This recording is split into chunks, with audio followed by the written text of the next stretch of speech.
자, 안녕하십니까. 예. 자, 오늘은, 기기, 우리 전기산업기사 2013년 1회부터 해서, 문제 한번 보도록 할게요. 우리 기기 문제는 41번부터 출발을 하겠네요. 자, 41번 보시게 되면, 출력을 PkW, 회전수가 nRPM, 전동기의 토크 값을 물어보고 있는데, 우리 직류기 쪽에서 토크의 공식을 써보세요 라고 하면, 공식이 기본적으로 네 가지가 있죠. 네 가지가. 네 가지에 대해서 잠깐 보도록 할게요. 그래서 첫 번째 공식은 뭐가 있냐면 T라는 놈은 2파이 N분의 60의 P라는 놈이 있는데요. 이 P 값을 우리가 기계적인 동력이라고 해가지고 IA다, 2의 IA다 이렇게 표현을 합니다. 요거를 우리 단위는 뉴턴 메타라고 얘기를 하고요. 우리 직류기 중에 토크 얘기죠. 토크, 직류 전동기 토크 공식. 그 다음에 이제 두 번째 공식은 뭐가 있냐면 0.975에다가 우리 n분의 p라는 공식이 있겠습니다. 그래서 얘도 마찬가지가 되겠죠. 우리 이 공식을 갖다 다시 한번 쓰면 0.975에다가 n분의 p 값을 바꾸면 2의 IA로 표현이 되겠습니다. 요거는 단위가 이제 킬로그램 메타가 되겠죠. 9.8 값을 갖다가 나눔값 뉴턴 메타에서. 그다음에 세 번째는 어떤 공식이 있어요. 우리 중권과 파권이 주어졌을 때 2파이 A분의 피자 파이의 IA라는 공식이 하나 있죠. 그래서 요거는 단위가 마찬가지 뉴턴 메타고요. 여기에 이제 9.8을 갖다 나눠줬을 때 단위 환산이 되죠. 킬로그램 메타로. 그다음에 네 번째 공식은 뭐가 있냐면 K 파이의 IA라는 공식이 하나 또 있습니다. 그래서 지금 요 네 가지 공식 잡아드렸는데 우리 직류전동기 쪽에서는 토크 T라는 놈은 단위가 두 가지가 있어요. 그래서 첫 번째가 뉴턴 메타 나오고 또 하나가 킬로그램 메타가 있겠죠. 그래서 이 단위를 보고 여러분들이 구분을 해서 계산 문제를 해결하시면 됩니다. 그러니까 뉴턴 메타가 들어가면 1번하고 3번인데 요 세 번째 공식은 무조건 누가 주어지냐면 권선법이 나오죠. 중권이나 또는 누가 나와요? 파권이 나온다는 얘기죠. 문제 조건에서. 그래서 이렇게 해서 중권 파권이 주어졌을 때는 세 번째 공식을 이용해서 해결하시고, 그 다음에 이제 중권과 파권이 없을 때는 1번 공식을 이용해서 뉴턴 메타가 주어졌을 때, 그리고 킬로그램 메타가 주어졌을 때는 2번 공식을 이용해서 해결하면 되겠다 그 얘기입니다. 그래서 여기서는 사실은 요 문제는 유도기 쪽의 문제라고 보시면 되는데, 유도기도 마찬가지죠. 우리 두 번째 공식이 들어갑니다. 그래서 0.97 n분의 p인데, 요 p의 단위가 원래 단위가 와트잖아요. 그래서 킬로와트를 줬기 때문에 10의 3승을 하게 되면 975에다가 t라는 놈은 975에다가 n분의 p라는 공식이 하나 나온다 그 얘기입니다. 그래서 단위가 이제 킬로그램 메타가 되겠죠. 그래서 요 문제의 답은 몇 번이냐면요. 3번이 되겠죠. 그래서 0.975를 찾게 되면 어차피 1번이면 3번인데 우리 단위 환산을 했을 때 보면 3번밖에 답이 될 수가 없다 그 얘기입니다. 자, 이렇게 해서 보시고요. 그다음에 42번 들어가도록 할게요. 42번 문제는 트랜지스터에 비해 스위칭 속도가 매우 빠른 이점, 거기다 밑줄하나 그시면 돼요. 우리 스위칭 속도가 매우 빠른 이점, 거기다 밑줄하나 그시고, 반면에 용량이 적어서 비교적 저전력용에 주로 사용되는 전력용 반도체 소자를 물어보고 있는데, 뭐냐면요, 우리 거기 보면은 철자가 쭉 들어가 있는데, 이거 우리가 모스펫이라고 얘기를 할 수가 있겠죠. 약자로 간단하게. 그래서 얘는 전력 손실이 없고 구동 전력이 적고 스위칭 속도가 뛰어나는 소자라고 보시면 됩니다. 그래서 얘는 답이 몇 번이냐면 4번이 되겠죠. 4번.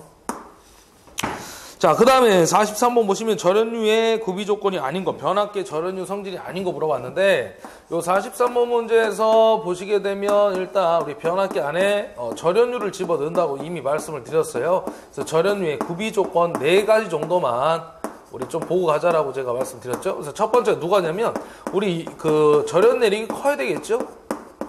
견딜 수 있는 열에 대해서 견딜 수 있는 능력이 커야 된다. 그래서 절연 내력이 클 것이 첫 번째로 들어가는 거고요. 그 다음에 이제 두 번째는 누구냐면 절연류의 상태가 항상 액체의 끈끈한 정도를 얘기하는데 이 점도라는 또는 점성이라는 성질이 낮아야 된다. 낮을수록 액체 상태가 된다라고 했던 거죠. 그래서 높아지게 되면 고체 상태가 되기 때문에 굳어버려서 열이 계속 증가될 수밖에 없다는 얘기예요. 그 다음에 세 번째는 우리 인화점이 있죠. 인화점은 높을 것. 그래서 우리 130도 이상에서도 견뎌내야 된다라고 얘기를 했던 거고요. 그 다음에 마지막 네 번째 응고점이 낮아야 된다. 우리 영하 30도 이하에서도 견뎌내야 된다. 그래서 낮을 것 이렇게 표현을 해주시면 되겠죠. 낮을 것. 그래서 제가 요거 외우는 방법은 첫 번째 보면 클 것, 두 번째 낮을 것, 그 다음에 세 번째 높을 것, 네 번째 낮을 것.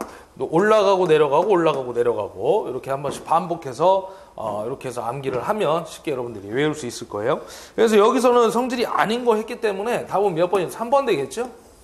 그죠? 예, 답번에 점도가 클 것이라고 했으니까 점도가 낮아야 된다고 그랬잖아요, 제가. 그 다음에 44번 보도록 합시다.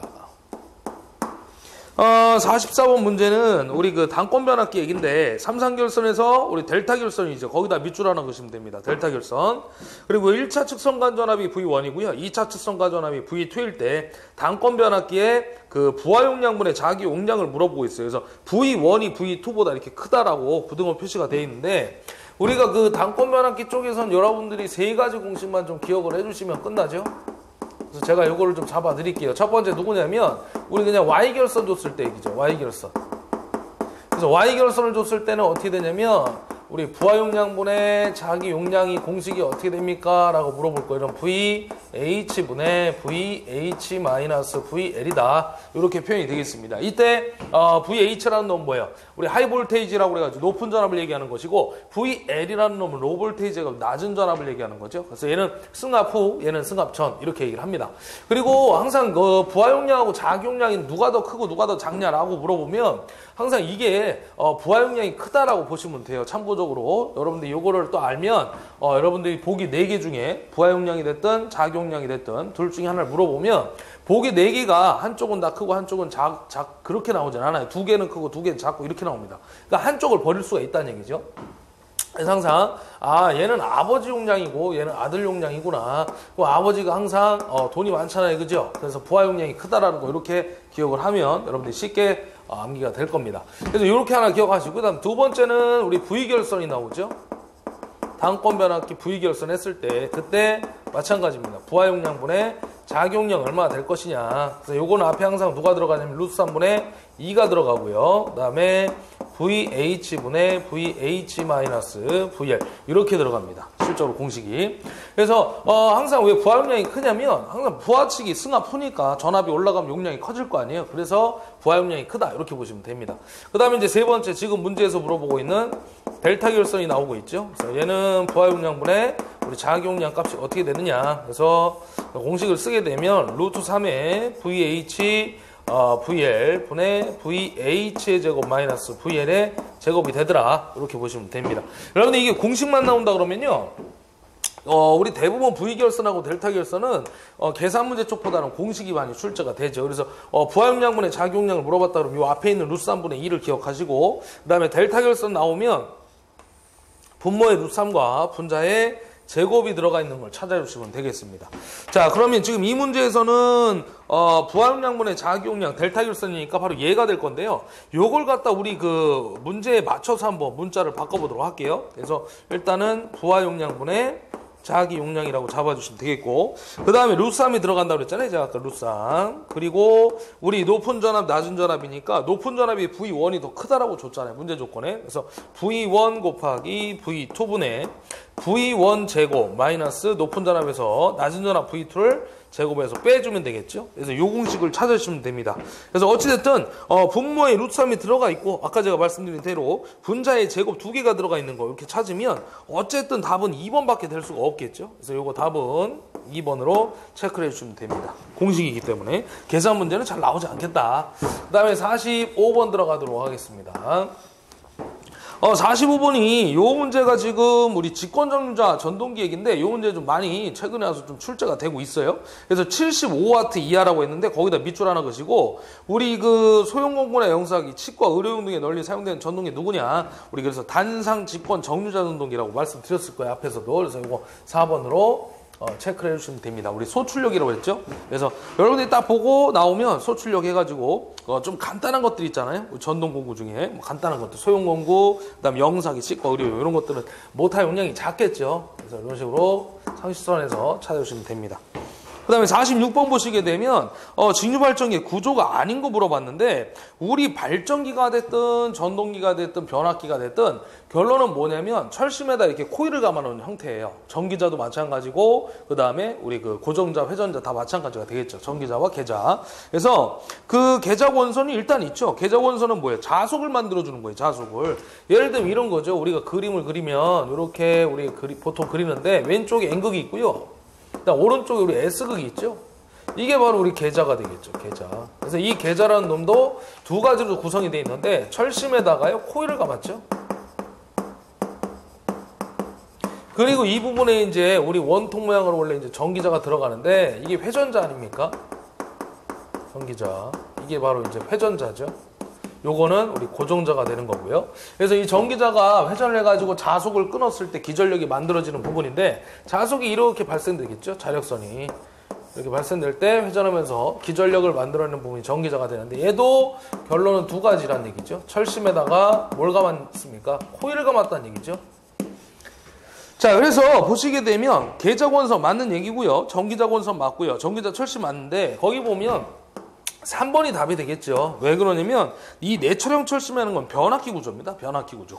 그러니까 여기서는 직류발전기 구조가 아닌 거 물어봤잖아요. 발전기 구조가 아닌 거는 우리 3번에 있는 내철형 철심 해가지고 또 외철형 철심도 있는데 변압기 구조가 되겠습니다. 전기자, 계자, 그 다음에 뭐 이런 것들은 다 맞는 얘기죠. 철심에 코일을 감았다라고 하면 되니까. 그 다음에 이제 또 들어가는 게 누구냐면 우리 직류발전기 구성 요소 두 가지 더 들어가죠. 대표적으로 또 하나가 누구냐 여기다 적어드릴게요. 정류자가 있죠. 정류자가 하는 역할은 뭐예요? A씨를 DC로 바꿔주는 부분이죠. 그 다음에 또 하나가 누구냐면 브러쉬가 되겠죠. 브러쉬. 그래서 얘는 뭐예요? 내부 회로로 해서 외부 회로로 연결해주는 역할을 하는 거죠. 외부 회로.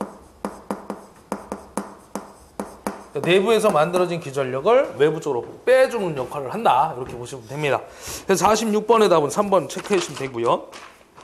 그 다음 이어서 47번 보도록 할게요. 47번은 여기다 잡아드리도록 하겠습니다.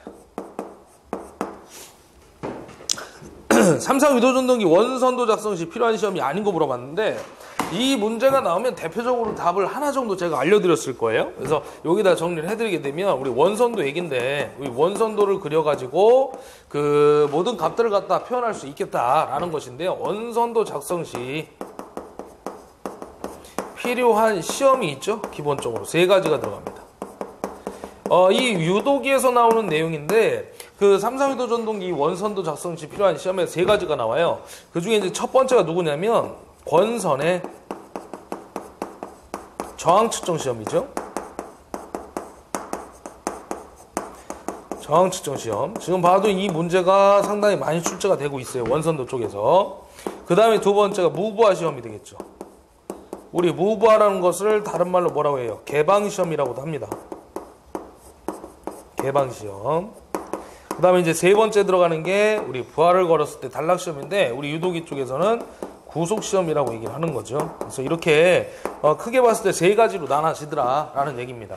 근데 우리가 이제 대표적으로 원선도 작성 시 필요한 시험이 아닌 것을 하고 물어보면 답이 하나밖에 없어요. 그래서 누구냐면 대표적으로 슬립 측정이 들어가는 거죠. 슬립 측정. 그래서 여기서도 마찬가지예요. 문제 조건에 보시게 되면 뭐라고 했냐면 원선도 작성이 필요한 시험이 아닌 거 물어봤으니까 슬립 측정해가지고 답 1번에 체크를 해주시면 된다 그 얘기입니다. 자, 그 다음에 계속해서 48번 보도록 합시다. 48번. 자, 48번을 보시게 되면 여기서 지금 주파수를 갖다가 60Hz 주고 있고요. 그 다음에 주어진 게 뭐냐면 슬립을 갖다 줬는데 3%니까 0.03이 되겠죠. 그 다음에 회전수를 줬는데 전동기 회전자 속도 N이 되겠죠. 1164rpm. 그 다음에 물어본 건 유도전동기 극수 P를 물어보겠습니다. P 값이 어떻게 될 것이냐. 그럼 우리가 여기서 따질 때 우리 회전자의 속도 공식을 하나 잡아주시면 되겠죠. 그래서 공식은 1-S에 우리 NS가 되는 거죠. 이 공식은 어디서부터 출발이 되는 거냐면 슬립 공식부터 출발이 됩니다. 그래서 NS분의 NS-N이죠. 여기에서 N 값을 끄집어내서 이항을 하면 이 공식이 나온다 그 얘기예요. 그래서 집어넣으면 되는데 우리 극수는 어디 있습니까? 라고 했을 때 1-S에 다시 쓰면 NS는 뭐예요? P분의 120F가 되겠죠. 바로 요 극수 P를 갖다 구하라 그 얘기입니다. 그럼 여러분들 여기 있는 ns 값을 먼저 구할 줄 알면 얘를 구하면 자리만 바꿔가지고 극수를 구할 수 있다 그 얘기예요. 그러면 ns를 한번 구해보도록 합시다. 그럼 얘를 넘겨주면 되겠죠. 1-s 값을. 그럼 ns는 어떻게 되냐면 1-s분의 n이라고 표시를 할 수가 있겠죠. 그럼 1-s가 0.03이고요. n값은 1164rpm이 되겠습니다. 그래서 요걸 구한 게 1200 정도 나오네요. 1200rpm이 되겠죠. 그래서 다시 자리를 바꿔주게 되면 P라는 놈은 ns분의 뭐예요? 120의 f 이렇게 쓸 수가 있겠다라는 거죠. 그래서 ns는 위에서 구한 1200rpm을 넣어주시고 그 다음 120에다가 주파수 f 주파수 60Hz 줬잖아요. 그래서 이걸 계산하게 되면 6극짜리가 나오겠죠. 이렇게요. 그래서 요거는 답이 몇 번이냐면 2번 되겠습니다. 2번. 여러분 이 정도는 해결을 하실 수 있어야 돼요. 그 다음에 49번 한번 보도록 하겠습니다. 49번 문제는 극수를 4극짜리 줬어요. 그리고 주파수를 60Hz 주고 있죠. 삼상 동기발전기가 있다고 그랬고 회전자의 주변 속도를 줬네요. 속도 V라고 했는데 이 V를 갖다 200m/s를 주고 있어요. 1초 동안의 간거리. 그리고 나서는 회전자의 최대 직경은 약 몇 메타로 하냐고 물어봤죠. 그래서 우리 직경을 갖다 D메타라고 얘기를 할 수가 있는데 이 D메타 값이 얼마입니까? 라고 물어보고 있는 거죠. 그럼 우리가 속도 공식을 써야 되는데 얘는 일단 주파수가 존재하기 때문에 교류예요. 교류. 직류에서는 주파수가 존재하지 않기 때문에. 그래서 우리가 그 직류기 쪽에서 속도 공식 V는 어떻게 됩니까? 우리 발전기 쪽에서 얘기를 했던 건데요. V 값은 어떻게 됩니까? 라고 하면 파이디에다가 60분의 n이라고 얘기를 했던 거예요. 근데 만약에 우리가 이걸 동기기 쪽에서의 속도 공식을 써봐라 그러면 두 가지가 있죠. 두 가지가. 그래서 어떻게 쓰냐면요. 직류기하고 똑같은데 파이디에다가 60분의 우리 n인데 여기까지는 똑같이 직류기하고 근데 여기다가 뭘 붙이냐면 s를 하나 붙이는 거예요. 바로 동기속도가 된다는 얘기죠. 동기속도. 그리고 또 하나가 있죠. 이 지름을 안 줬을 때 얘기입니다. 안 주면 제가 한번 말씀을 드렸을 거예요. 앞에서 극수 곱하기 우리 극간격 에다가 얼마를 곱하는 거예요? 60분의 ns를 곱하는 거죠. 그래서 우리 앞쪽에서 이런 문제 있었을 거예요. 극수가 12극이고 극간격이 1m고 60분의 ns가 구했더니 p분의 120를 구한 게 600 나와가지고 얘가 얼마가 나옵니까? 라고 물어봤던 문제. 120 메타/s가 나온다고 말씀드렸던 문제가 바로 여기에 해당되는 거죠. 그리고 지금 이 문제는 지름을 갖다 물어봤으니까 이항을 해줘야 돼요. 이 공식에 의해서 이항을 해주면 됩니다. 그러면 여기 d메타는 어떻게 됩니까? 라고 했을 때 이항을 하면 파이 ns분의 60 곱하기 v가 되겠죠. 그래서 이거 집어넣고 계산을 하면 되겠습니다. 자, 그래서 파이에다가 ns 값은 여기서 구하면 되는데 여기다 한번 풀어볼게요. 그래서 ns는 p분의 120f니까 극수가 4극에 120의 주파수가 60이죠. 그래서 요거 구하면 1800rpm이 됩니다. 그래서 이쪽 다시 내려오게 되면 여기다 1800을 집어넣고요. 그 다음에 60 곱하기 속도 V가 얼마냐면 200m/s 줬죠. 그래서 요걸 계산하면 답이 나오겠습니다. 그래서 요거 구한 게 2.1m 하고 나오겠죠. 네, 그래서 답은 몇 번에? 3번에 있네요.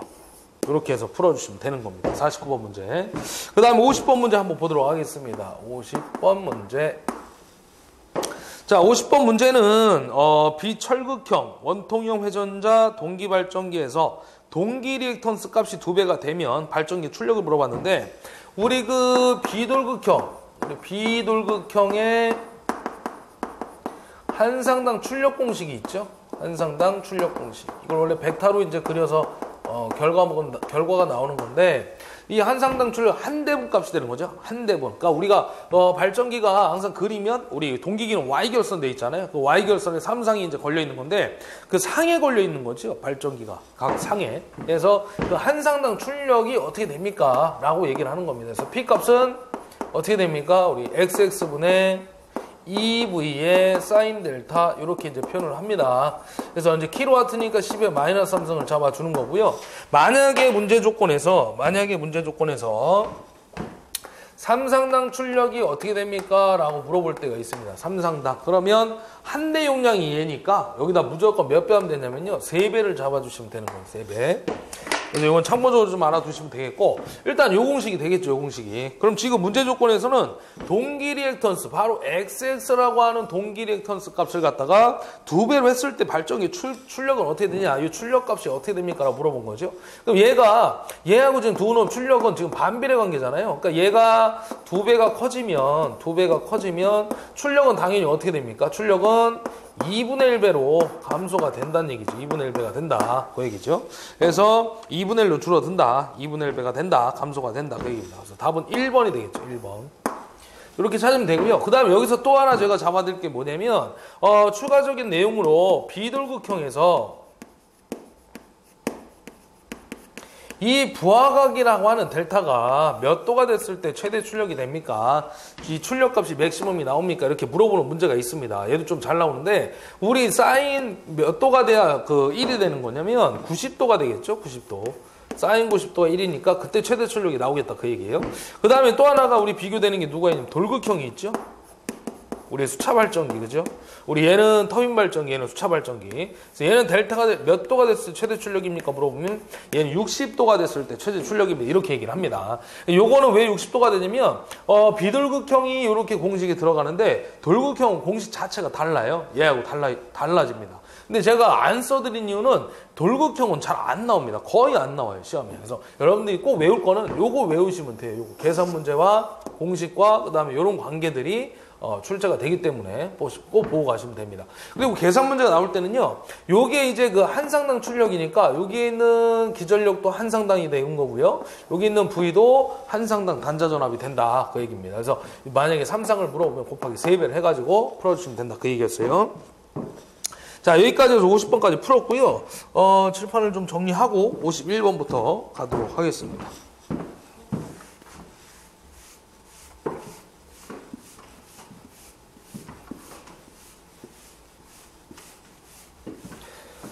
그래서 관련도를 여러분들이 좀 이제 그 설명을 들으시면서 풀어보시게 되면 아마 그 좀 반복되는 문제들이 좀 있을 겁니다. 그래서 제가 항상 말씀드리지만 그런 좀 문제들은 많이 출제가 된 거니까 여러분들이 꼭 한번 풀어보고 가셔야 될 거예요.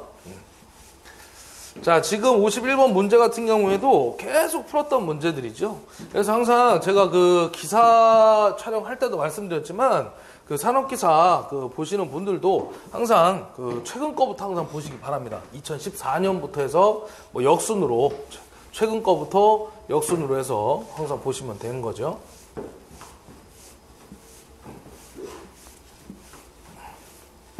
자, 보도록 합시다. 51번. 여기서부터 출발을 할게요.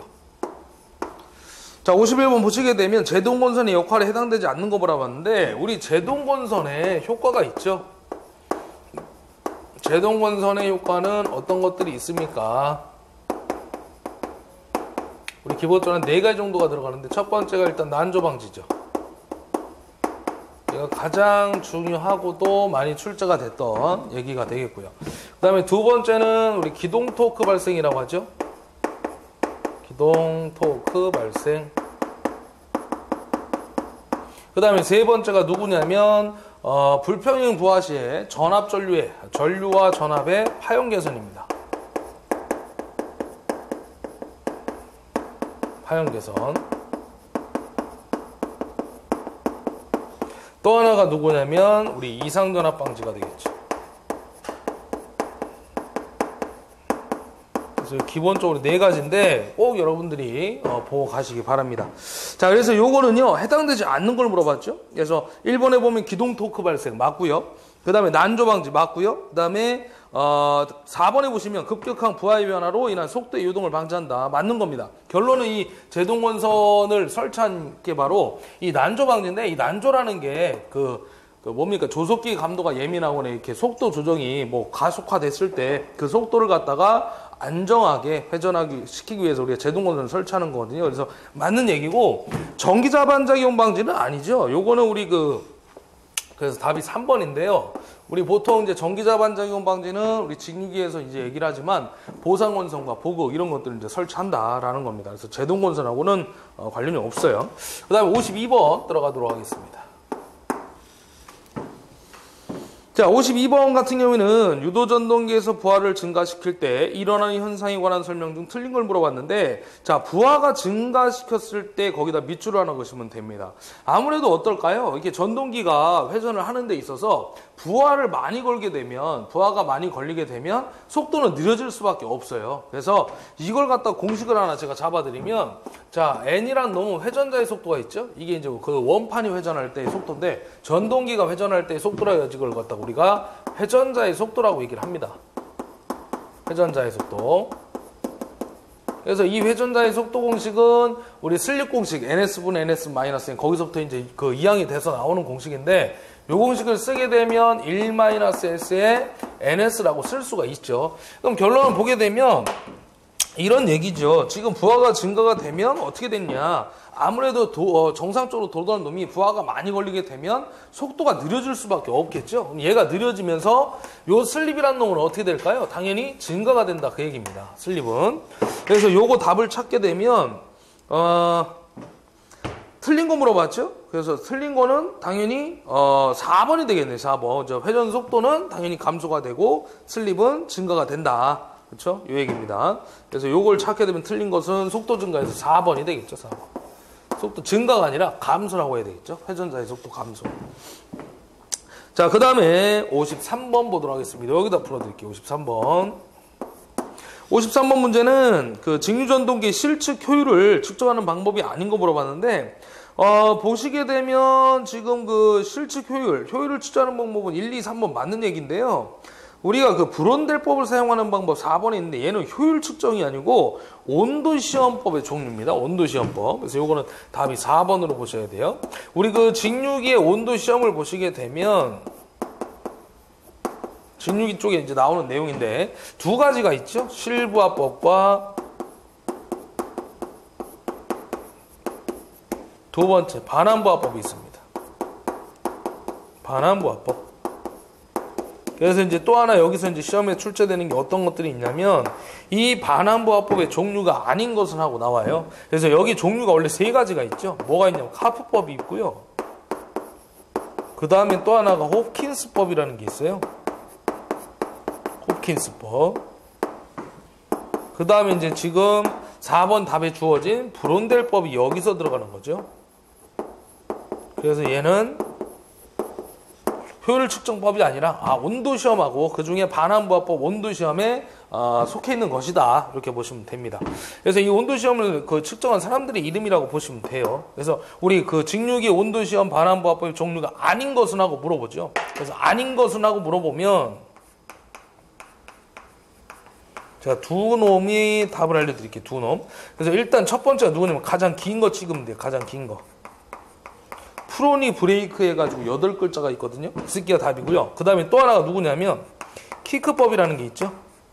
역대 기출문제 나왔던 이 답이 두 가지가 되는 겁니다. 아닌 것은 하고 물어보는 거야. 아닌 것은.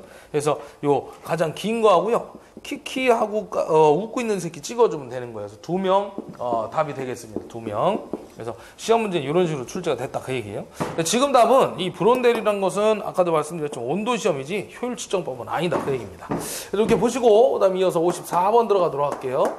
54번 보시게 되면 변압기 온도시험 하는데 가장 좋은 방법 물어봤잖아요. 그럼 여기도 봐봐요. 아까 제가 직류기의 온도시험이라고 했지만 이 온도시험은 사실 직류기뿐만 아니라 변압기까지 같이 들어간 내용입니다. 그래서 우리 반환부하법이 되겠죠. 반환부하법. 이 반환부하법이 바로 온도시험이니까. 그래서 여기서는 제가 따로 뭐 설명할 건 없고요. 그냥 온도시험 나오면 반환부하법 하나밖에 없잖아요. 그래서 1번 여러분들 찍어주시면 됩니다. 좀 전에 53번에서 설명해드렸던 내용 가지고 보시면 되겠죠. 자, 계속해서 55번 한번 보도록 하겠습니다. 55번 문제가, 지금 역대적으로 딱 한 번밖에 출제되지 않았던 신유형 문제라고 보시면 되는데요. 보시게 되면 요거는 공식이 따로 하나 있어요. 뭐 8분의 1 거기 해설해 보시면 8분의 1 im 제곱에 가로 열고 id 마이너스 iq 사인 2 델타다 뭐 이렇게 나와 있는데, 보시면 이극 단상 60에 릴럭턴스 전동기라고 했죠. 그 릴럭턴스 전동기라는 것은 반작용 전동기를 얘기하는 겁니다. 반작용 전동기. 그걸 갖다 우리가 릴럭턴스 전동기다 이렇게 얘기를 하는데, 거기 보면 시료치가 2A 정연파 전류가 흐를 때 발생 토크의 최대값을 물어보고 있죠. 그래서 거기 보면 직축과 횡축의 인덕턴스를 줬는데, 우리가 실제 보시게 되면 동기기 쪽에서 직축 리액턴스와 횡축 리액턴스가 있어요. 그래서 서로 반대 개념이라고 보시면 되는데 두 놈을 빼주면 되겠죠. 그래서 거기 보시게 되면 LD라는 놈은요, LD라는 놈은 어떻게 되어 있냐면 2배의 LQ다 이렇게 돼 있죠. 거기 보시게 되면 가로 안에. 그래서 그 ID 직축이라는 놈이 횡축보다 2배 크다 그 얘기인데, 요 값이 얼마냐면 200mL이라고 줬어요. 200mL. 요 값을 이용해서 여러분들이 구해 주셔야 된다 그 얘기입니다. 그러니까 LD가 200이란 얘기죠. 그럼 LQ라는 놈은 얼마예요? 2를 옮겨가지고 나눠주게 되면 LD는 제가 여기다 적어드릴게요. LD는 200mL이지만 LQ 횡축 성분의 인덕턴스 값은 LQ라는 놈은 100이 되겠죠. 100. 그죠? 요거를 2를 넘겨서 나누면 100이 나오니까 2분의 100이니까. 그래서 요거를 참고로 여러분들이 보시면 될 겁니다. 그래서 요거 공식을 쓰게 되면요, 최대 토크 TM이라는 놈은 8분의 1에다가 요거 한 문제밖에 없어요. IM 맥시멈이죠. 전류 최대값 제곱에다가 가로 열고 두 놈을 빼주면 됩니다. LD-LQ에다 가로 닫고 사인 2배의 델타 이렇게 잡아주면 되는 겁니다. 그럼 이거 그대로 집어넣으면 돼요. 자, 8분의 1에다가요. 전류값을 얼마 줬냐면 시료값을 2A 줬거든요. 그럼 얘는 최대값이잖아. 최대값 맥시멈이니까. 그럼 어떻게 하면 돼? 2배를 잡아주면 되겠죠. 그래서 루트 2의 2배 잡아주면 됩니다. 2 루트 2의 전체 제곱 되겠고요. 그 다음에 다시 가로를 곱해주는데 가로를 잡아줘야 되겠죠. 2개 빼니까 얼마예요? 100mm죠. 100. 그러면 밀이니까 10에 마이너스 3승을 잡아주면 되겠고, 요거는 요렇게 할게요. 제가 요거는 그대로 200 마이너스 빼기 아니라 그대로 뺐으니까 이렇게 잡도록 하겠습니다. 가로 빼고 10에 마이너스 3승 곱하기 사인에다가 2델타라는 건데, 2델타는 얼마가 돼야 되냐면 얘는 무조건 1이 나와야 될 거 아니에요. 요 값이. 얘가 1이 나와야 최대 토크가 나오겠죠. 우리 사인 90도가 1이니까, 그죠? 그래서 요거는 무조건 1로 잡으면 됩니다. 그러니까 얘가 90도가 나오기 위해서는 뭐 2를 90도를 하면 45 정도? 그죠? 곱하면 90도가 되니까 뭐 그렇게 되겠죠. 어찌됐든 얘는 무조건 1이 나와야 된다는 얘기죠. 사인 90도가 1이니까. 그래서 얘는 1로 잡아주면 되는 겁니다. 그래서 요 값을 계산하게 되면 얼마 나오냐면요. 0.1 정도 나오네요. 0.1 뉴턴 메타. 그래서 제가 요 문제를 답 1번인데 풀어드렸지만 뭐 굳이 이런 문제는 할 필요는 없어요. 여러분들이 어차피 뭐 관연도 20문제를 다 맞추려고 이 공부를 하는 건 아니니까 이런 것들은 지금 처음 나온 거예요. 처음. 그래서 요거 답으로 보시든가 아니면 그냥 과감하게 버려도 좋다 그 얘기입니다. 그 다음에 56번 가도록 할게요. 56번. 자, 56번 문제는요, 동일 전격의 삼상 동기발전기를 두 대로 무부하로 병렬 운전하고 있을 때 동기발전기 병렬 운전 조건에 대한 문제인데요. 두 발전기의 기전력 사이에 30도의 위상차가 있대요. 30도 위상차. 그때 우리가 이제 그 위상차가 발생이 되면 유효순환 전류가 발생되겠다. 이렇게 제가 한번 말씀을 드렸는데, 한 발전기에서 다른 발전기에 공급되는 유효 전력은 몇 킬로와트입니까? 물어봤죠. 거기다 여러분들 밑줄 그셔야 됩니다. 한 발전기에서 다른 발전기에 공급되는 유효 전력이 몇 킬로와트냐. 이때 각 발전기 한 상의 기전력을 1000V라고 했고요. 그 다음에 동기 리액턴스가 4옴, 전기자 저항은 무시한다 이렇게 나왔는데, 지금 보시게 되면요, 이게 바로 누구냐면 서로 주고받는 전력, 수전력을 얘기하는 겁니다. 수전력. 지금 우리 그 교재 해설 보면은 동기화력이 나와 있는데요, 그건 좀 잘못된 얘기예요. 우리 수전력을 따져주는 거죠. 동기화력은 동기화력이라고 줍니다. 이게 숫자가 누구냐? 받을 숫자거든. 그래서 서로 주고받는 전력을 우리가 수전력이라고 하는 거예요. 그래서 지금 해설해 보면, 풀이해 보면 동기화력이 되어 있는데 잘못된 얘기고요. 수전력 공식입니다. 그래서 요거는 항상 한쪽 발전기에서 다른 쪽 발전기에 공급되는 전력은 하고 물어보는 게 수전력이 된다 그 얘기죠. 그래서 요 공식이 어떻게 되는 거예요? EZS분의 2의 제곱에 사인에다가 우리 델타 이렇게 표현을 합니다. 그리고 킬로와트니까 10에 마이너스 3승 이렇게 잡아주면 되겠죠. 자, 그러면 동기 임피던스를 갖다 집어넣으면 되는데, 우리 동기 임피던스라는 놈은 사실은 이렇게 표현이 될 거예요. 자, 제가 요거를 한번 보도록 할게요. 우리 원래는 그 동기 임피던스가 있죠. 동기 임피던스. 우리 동기 임피던스를 갖다 우리 ZS라고 하는데, 이 임피던스 안에는 여러분들 회로 이론 시간에 배우지만 R과 X 성분으로 구성이 되어 있죠, 내부에. 그래서 원래 우리가 R 플러스 J의 X 이렇게 표현을 하는데, 우리가 실제 기기 과목으로 오게 되면요, 우리 전기자 저항이 들어가고요, 그 다음에 동기 리액턴스가 들어가죠. 근데 우리 발전기란 놈은 발전기가 됐든 전동기가 됐든 변압기가 됐든 결론은 누가 더 큰 거예요? 얘가 훨씬 크죠. 보통 얘가 0.1일 때 얘는 10을 주죠. 얘가 0.1일 때 얘가 10이라는 얘기, 거의 100배 차이 난다는 얘기입니다.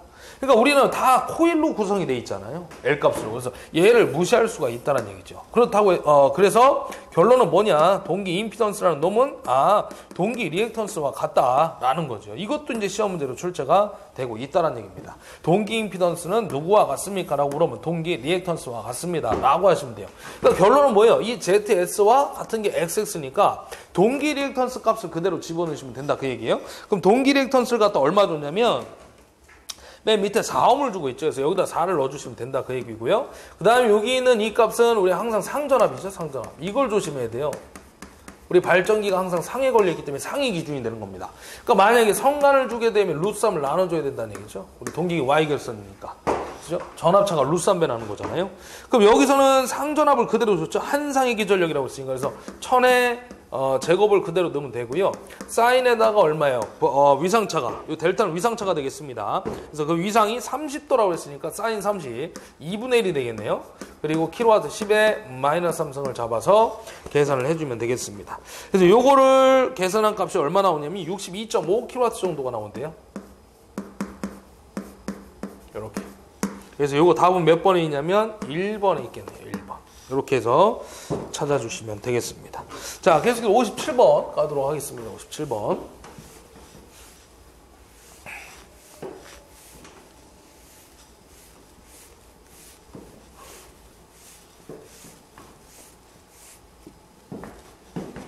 여기다 잡아드릴게요. 57번 문제. 자, 57번 문제 보시게 되면 변압기의 결선 방법 중 우리 삼상전압을 이용하여 두상전압을 얻고자 할 때 사용할 결선 방법 물어봤는데, 우리가 그 변압기 쪽에서 보시게 되면 상수변환이라고 해가지고요, 두 가지가 나오죠. 그래서 첫 번째가 누구냐면 삼상을 갖다가 두상으로 변환할 때 결선이 있죠. 그래서 누가 있냐면 제가 시험에 나오는 것만 적어드릴게요. 스코트 결선, 이걸 갖다 우리 다른 말로 T 결선이라고도 합니다. 시험에는 뭐가 나올지 몰라요. 스코트 결선이 나올 수도 있고 T 결선이 나올 수도 있다, 그 얘기죠. 또 하나가 누구냐면 최근에 나왔던 결선 중에 하나가 우드 브릿지 결선이라는 게 있습니다. 그래서 우리가 3상을 2상으로 바꿀 때 결선 이 두 가지 정도만 좀 기억을 하자, 그 얘기고, 두 번째는 3상을 갖다가 6상으로 바꿀 때 결선도 있죠. 우리 여기 종류가 몇 가지 있는데 우리 여기서는 하나만 좀 기억을 하시면 돼요. 시험에 지금까지 나온 건 얘밖에 없죠. 포크 결선. 이렇게 기억을 하면 됩니다. 단 조건이 있는 게 뭐냐면 조심하셔야 될 게 3상을 2상으로 결선했을 때 맞는 걸 물어봤는지 아니면 틀린 걸 물어봤는지, 그걸 문제를 끝까지 잘 읽으셔야 돼요. 그 다음에 또 하나 3상을 6상으로 변환했을 때 맞는 걸 물어봤는지 마찬가지로 틀린 걸 물어봤는지, 이걸 잘 찾아서 해결하시면 되겠습니다. 여기서는 지금 3상을 2상으로 얻고자 할 때 사용할 결선 맞는 거 물어봤으니까 둘 중에 하나 답이 되겠네요. 그래서 스코트 결선 요거 찾아주면 되겠죠. 그래서 몇 번이냐면 2번이 되겠습니다. 그 다음 이어서 58번 들어가도록 합시다. 58번. 58번은 삼상유도 전동기 슬립과 토크 관계에서 최대 토크를 TM, 최대 토크를 발생하는 슬립을 ST, 2차 저항이 R2일 때 관계식 물어봤는데, 이 문제도 상당히 잘 나오는 문제 중에 하나죠. 우리 유도 전동기에서 보게 되면 우리 토크 어떤 결론식을 내면 이런 공식이 있죠. 상수 K에다가 어떻게 됩니까? R2의 제곱 플러스 S의 X2 전체 제곱분의 우리 S의 E2의 제곱 곱하기 R2, 이런 공식이 있죠. 이런 공식이. 그래서 우리가 토크는 뭐 전압의 제곱에 비례하고 또 토크는 슬립에 반비례한다. 그래서 뭐 관계식을 나타내봐라 그러면 토크는 전압의 제곱에 비례하고, 그다음에 요 슬립은 요거 약분하면 S분의 1이 남잖아요. 그래서 토크와 슬립은 반비례니까 이렇게 표현이 되겠죠. 얘하고 얘 자리 바꾸면 슬립이란 놈은 전압 제곱에 반비례한다. 이런 결과가 나오는 거죠. 그래서 두 가지 보시면 됐고, 지금 문제는 뭐냐면요. 얘가 최대 토크가 위한 조건이 뭐냐. 그래서 요거 왼쪽과 오른쪽을 같다라고 놓게 되면 이런 결론이 나오죠. 슬립이란 놈은 2차 저항에 비례가 되고 그때 최대 토크는 항상 일정하다라는 결론이 하나 나오는 겁니다. 항상 일정하다. 또는 뭐라고 하면 돼요? 뭐 변하지 않는다. 같은 얘기입니다.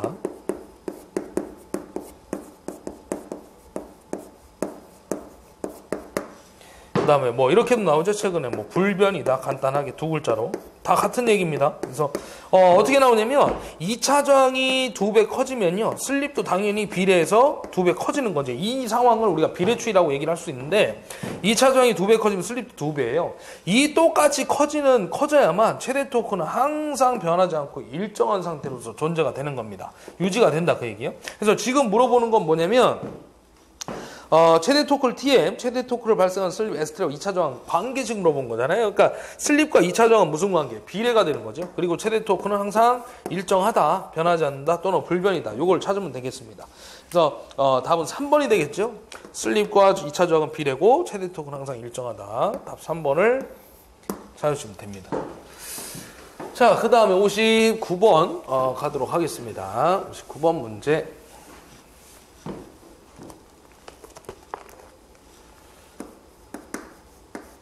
자, 59번 문제 보시게 되면 직육의 토크에 대한 문제인데 50kW 610V 1200rpm의 분권 전동기가 있대요. 분권 전동기에다 밑줄을 하나 걸어야 되겠네요. 그리고 70% 부하일 때 전류는 100A라고 했습니다. 100A. 그리고 회전 속도는 1240rpm이다. 전기자의 발생 토크는 몇 kgm/m입니까? 라고 물어보고 있죠. 그 다음에 단 전기자정은 0.1ohm이고요. 거기다 밑줄을 하나 더 그어야 되겠네요. 계자 전류는 전기자 전류에 비해 현저히 작다라고 줬죠. 거기다 밑줄 그으시면 됩니다. 계자 전류는 전기자 전류에 비해 현저히 적다. 우리가 직류기 쪽에서 분권 전동기의 공식을 써보면 알 수가 있을 건데요. 일단 우리가 첫 번째 들어가는 게 뭐냐면요. 우리 그 전기자 전류 공식을 써보세요라고 하면 IA는 I-IF 이렇게 들어가죠. 얘가 이제 병렬이기 때문에 그렇습니다. 계자와 전기자가 병렬로 연결되어 있죠. 그 다음에 용량이 이제 주어졌을 때는 V분의 P 마이너스 RF분의 V 이런 식으로 들어가죠. 우리가 발전기일 때는 플러스가 되는 거고 전동기일 때는 마이너스 형태로 들어갑니다. 그 다음에 역기전력 공식은 어떻게 됩니까? 그러면 마찬가지로 V-IA의 RA 이런 식으로 이제 표현이 되는 거죠. 우리 전동기에서. 지금은 이제 토크를 물어본 건데 우리가 일단 토크 공식을 하나 써보게 되면 우리 킬로그램 메타로 나타냈을 때 0.97로 n분의 p라는 공식이 있겠죠.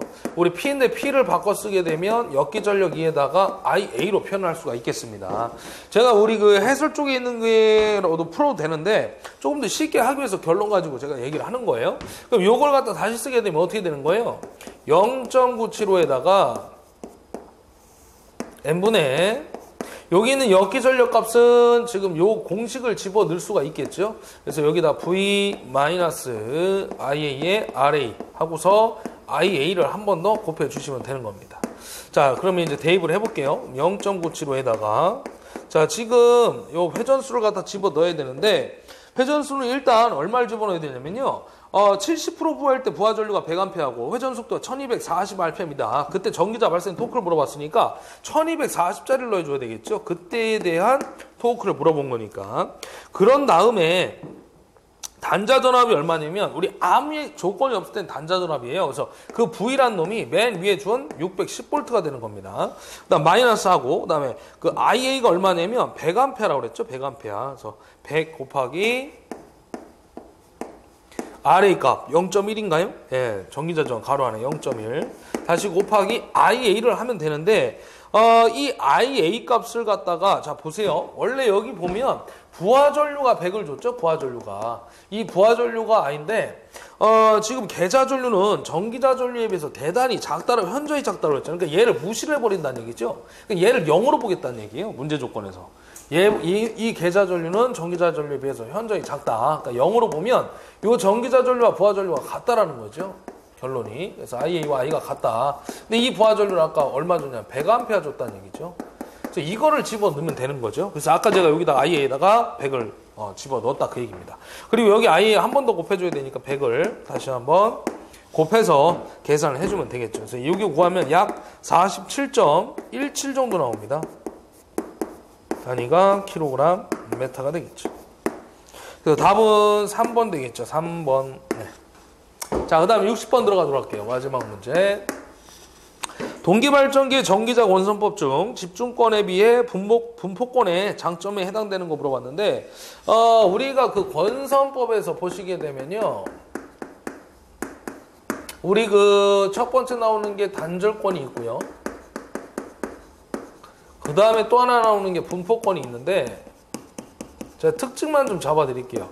원래 얘하고 비교하는 놈이 누구냐면 집중권이죠. 요게 전절권이죠. 전절권. 그 다음 요 놈하고 비교 상대가 누구냐면 집중권이 되는 겁니다. 집중권. 근데 우리가 이제 실제 사용하는 건 누구냐면 단절권과 분포권을 사용합니다. 그 이유가 누구냐면요. 요 분포권만 제가 잡아드릴 거예요. 특징에서. 요 분포권은 코일을 갖다 나눠서 감았다는 얘기예요. 말 그대로 분포적으로 나눠서 감았다는 얘기. 얘는 집중적으로 감았다는 얘기죠. 그러면 슬롯 개수를 갖다 비교하게 되면 얘는 나눠서 감아야 되니까 얘는 무조건 2개 이상이 돼버리는 거죠. 얘는 집중적으로 가면 슬롯 그 구멍수가 하나밖에 없다는 얘기야. 그래서 얘는 코일을 갖다 나눠서 감으니까 이렇게 들어가는 거고요. 얘는 집중적으로 들어가니까 이렇게 들어간다는 얘기예요. 그럼 우리가 슬롯을 하나 기준으로 비교를 해보게 되면 손실값은 얘가 한 덩어리고 얘가 두 덩어리니까 얘가 더 작더란 얘기죠. 그래서 누설 리액턴스가 감소가 되죠. 첫 번째 특징. 이게 또한 시험 문제가 되겠습니다. 손실이 작아지기 때문에 코일에서 발생하는 손실, 누설 리액턴스가 감소가 되겠구나. 그래서 이 L 값이 감소가 되면서 또 하나의 특징이 들어가는 게 이 고조파를, 교류분에 포함되어 있는 고조파를 뭐하여? 제거하여 전압의 파형을 갖다가요 개선시킬 수가 있다는 거죠. 개선. 그래서 이런 특징을 가지고 있습니다. 그 다음에 우리 단절권은 전절권에 비해서 짧게 감았기 때문에 동량이 감소하고 번선이 절약되면서 마찬가지로 두 번째 얘기가 공통적으로 들어갑니다. 고조파를 제거하여 전압의 파형 개선. 그래서 요거는 답을 찾게 되면 분포권의 장점에 해당되는 거 물어봤죠. 그래서 파형이 좋아진다. 1번이 되겠습니다. 이게 가장 중요하죠. 파형 개선하는 게. 자, 여기까지 해서 우리 그 13년도 산업기사 1회 문제풀이를 다 마무리를 했습니다. 그래서 오늘 여기까지 하고 다음 시간에는 2회 문제풀이로 들어가도록 하겠습니다. 수고하셨습니다.